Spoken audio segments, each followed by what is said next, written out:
the first stage is to get people addicted to technology to the point where, at the most extreme, they'll get up in the dead of night and they'll queue, stand in line outside an Apple store to get the first of the new technology. And what they want eventually, and not too distant into the future, is people basically lining up to be connected to AI. In the same way that people in Sweden now are having parties to celebrate someone being microchipped, right? It's all this connects. So the next stage, because the idea is to get in the body, the next stage is to get on the body. So we went from just holdables, we went to wearables, we went to Bluetooth and Google Glass and Apple Watches and all these other gadgets that go on the body now.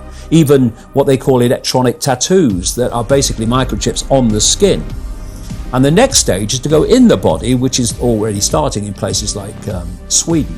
And the idea is to take this on, and people like Ray Kurzweil, who is a Google executive. I mean, Google and Facebook are really at the cutting edge of this stuff. People think it's a social media operation only or a search engine only. No. This whole Google group now, which is given the name Alphabet, are absolutely at the cutting edge of this whole AI technology. So is Amazon. Amazon's got contracts worth hundreds of millions of dollars with the CIA and the Pentagon for cloud services and stuff. Yeah, they have massive data services. Massive, yeah. Consumers don't see. So the idea is to take this on. And what Kurzweil is saying, and he claims an 80% success rate in his predictions of incoming technology and when it will come in. But, if you know when it's going to come in, then you've got a great chance of predicting it, haven't you? It's like if you know when a stock market's going to fall because the people you are connected to are going to make it fall, well, you're going to get out just before it falls.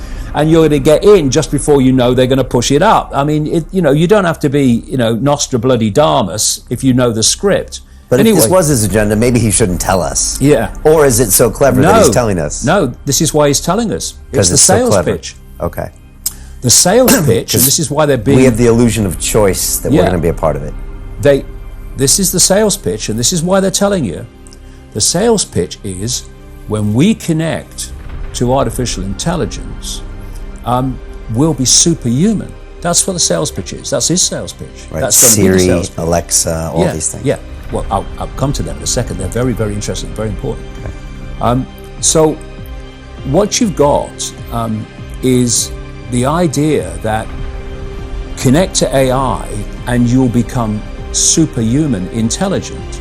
No, you'll become subhuman intelligent. You'll become a vehicle for artificial intelligence, and whoever controls artificial intelligence will control the perceptions of every mind that it's connected to.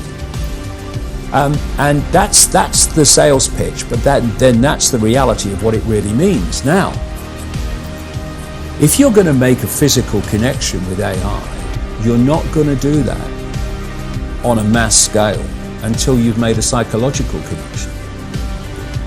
And there is a process, a psychological process, which is known as preemptive programming. Preemptive programming is this. You're going to usher in a world that is so different, so dramatically different to what anyone's been used to, that you're going to have an obvious resistance purely by the chasm of difference between the world people are used to and the world you're taking them into. So you prepare them for it through preemptive programming. You put out a stream of movies out of elite-controlled Hollywood.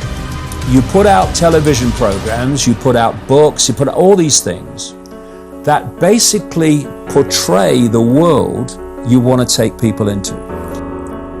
Another part of this psychological connection with artificial intelligence, so we'll accept the outcome that I've talked about, is these Alexas and these Echoes and these so-called office assistants or personal assistants. Because people I've met people who've got one in every room. And you start to interact with them as if they're human.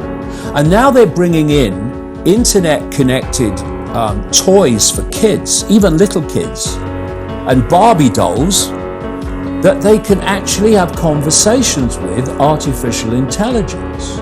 They're now bringing in these robots that are these synthetic robots that are looking more and more like humans. A lot of them coming in from the East. And this is a whole psychological process of familiarizing us with artificial intelligence, to getting people to interact with it until it becomes the most natural thing in the world. Well, is this a positive thing? What if it makes us live better lives? Could it be? Well, if you want to use artificial intelligence to make things happen in a more efficient way, well, there's an argument for that.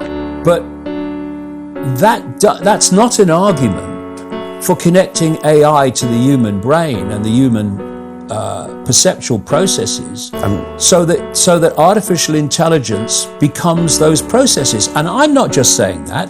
Ray Kurzweil says this: by 2030, the connections will start to be made between artificial intelligence and the human brain. And the human brain will be connected to what he calls the cloud. Another name for this is the smart grid, basically to artificial intelligence. And he says this too, because his sales pitch is it will be fantastic and will be superhuman, that as time passes, artificial intelligence will be more and more of human thinking and human perception, until basically it's the totality of human thinking and human perception, at which point we won't be human anymore in terms of the consciousness processes we are using today. We will be artificial intelligence. And this is the assimilation I'm talking about. And the point is, if you are connecting the human mind to a grid, a global technological grid, that grid can be centrally controlled. It will take at the center point very, very few people to run it, and even fewer to decide how it's run.